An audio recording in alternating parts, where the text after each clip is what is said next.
Hi again, I'm Bryant. Hi, I'm Amber. We're here to read another book. Today's is The Most Magnificent Thing.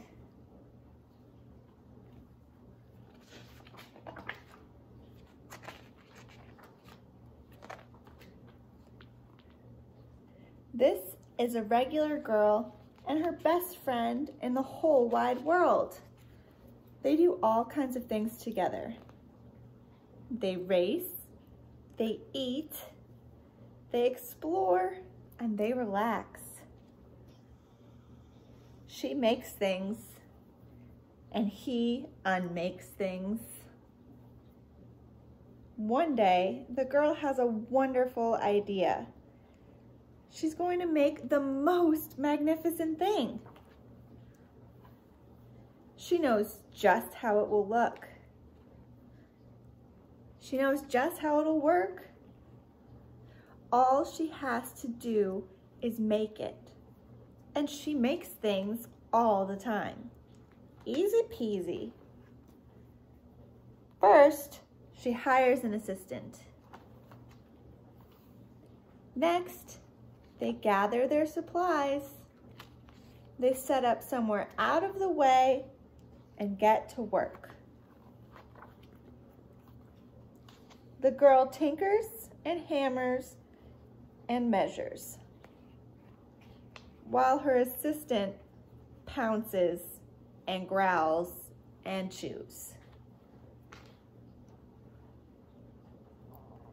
When she's finished, she steps back to admire her work. She walks around one side. Her assistant examines the other side. It doesn't look right. Her assistant picks it up and gives it a shake. It doesn't feel right either.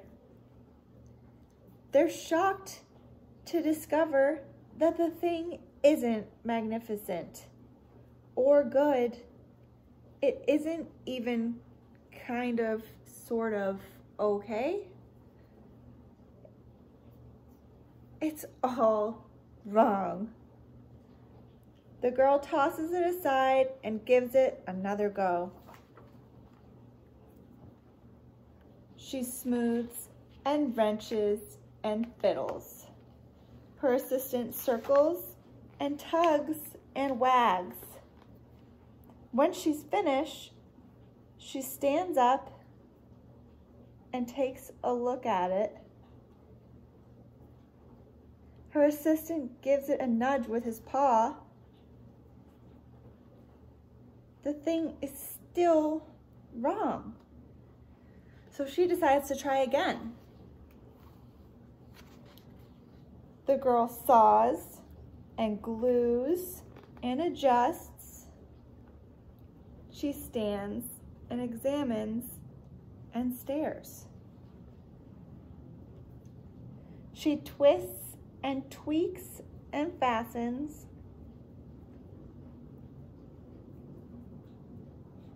She fixes and straightens and studies. She tries all the different ways to make it better. She makes it square. She makes it round. She gives it legs, and she adds an antenna.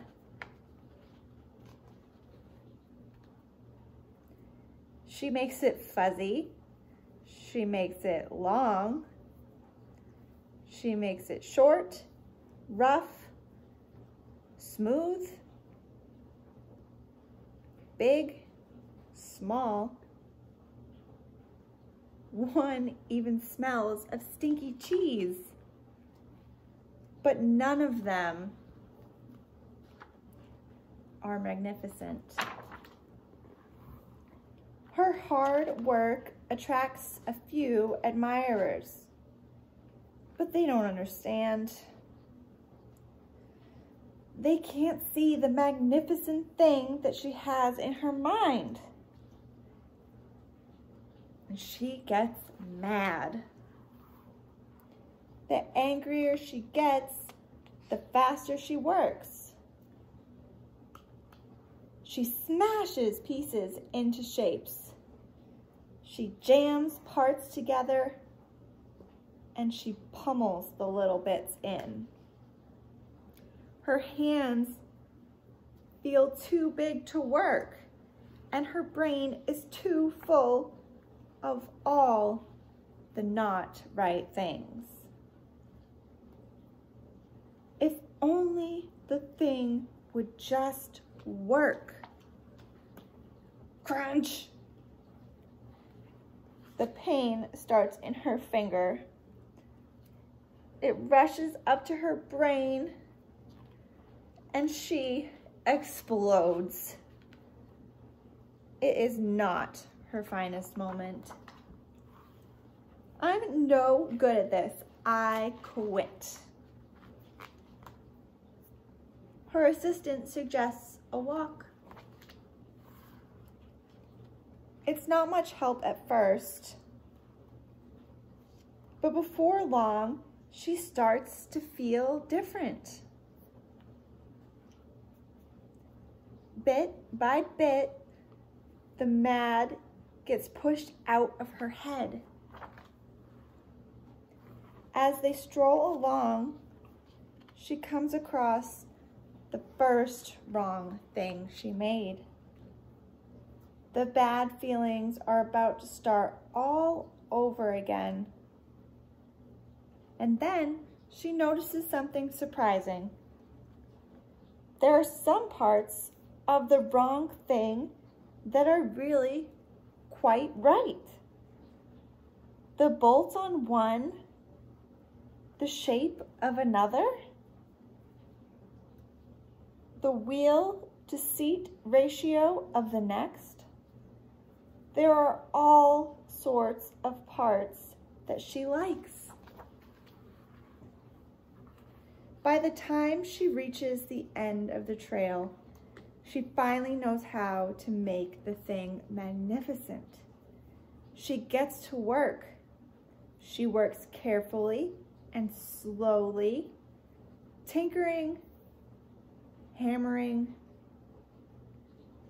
twisting, fiddling, gluing, painting. Her assistant makes sure there are no distractions. This is the perfect thing to ward off a beast.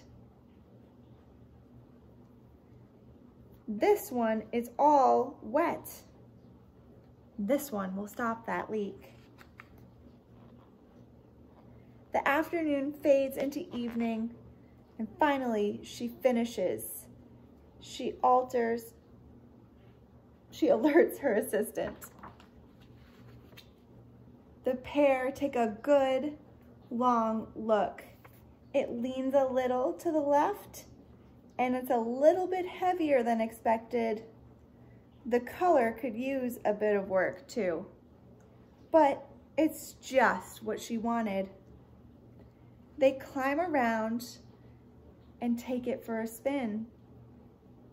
They are not disappointed. It really is the most magnificent thing.